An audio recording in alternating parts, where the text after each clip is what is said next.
Charlie and the Chocolate Factory, Chapter 13. The Big Day Arrives.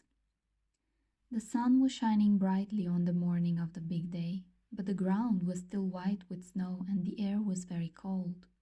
Outside the gates of Wonka's factory, enormous crowds of people had gathered to watch the 5 lucky ticket holders going in. The excitement was tremendous. It was just before 10 o'clock. The crowds were pushing and shouting, and policemen with arms linked were trying to hold them back from the gates.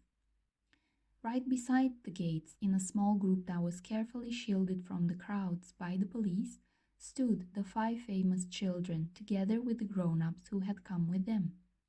The tall, bony figure of Grandpa Joe could be seen standing quietly among them, and beside him, holding tightly onto his hand, was little Charlie Bucket himself. All the children, except Charlie, had both their mothers and fathers with them, and it was a good thing that they had, otherwise the whole party might have got out of hand.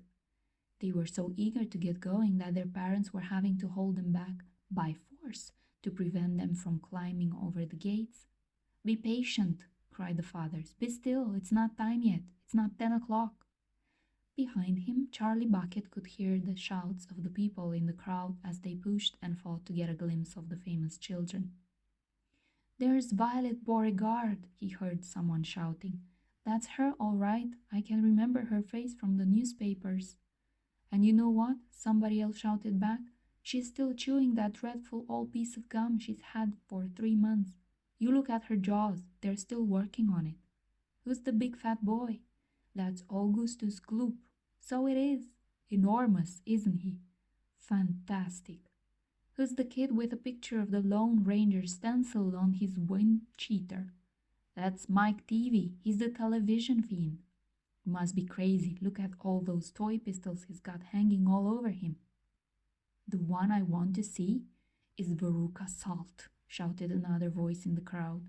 "She's the girl whose father bought up 500,000 chocolate bars and then made the workers in his peanut factory unwrap every one of them until they found the golden ticket.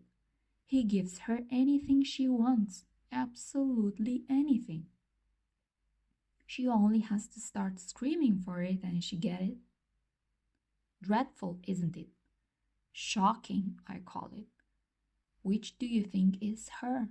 That one, over there on the left, the little girl in the silver mink coat. Which one is Charlie Bucket? Charlie Bucket? He must be that skinny little shrimp standing beside the old fellow who looks like a skeleton. Very close to us, just there, see him?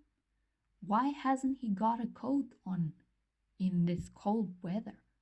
Don't ask me, maybe he can't afford to buy one. Goodness me, he must be freezing. Charlie, standing only a few paces away from the speaker, gave Grandpa Joe's hand a squeeze, and the old man looked down at Charlie and smiled. Somewhere in the distance, a church clock began striking 10.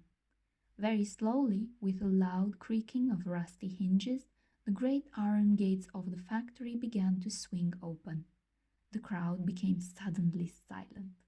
The children stopped jumping about. All eyes were fixed upon the gates. "There he is," somebody shouted. "That's him!" And so it was.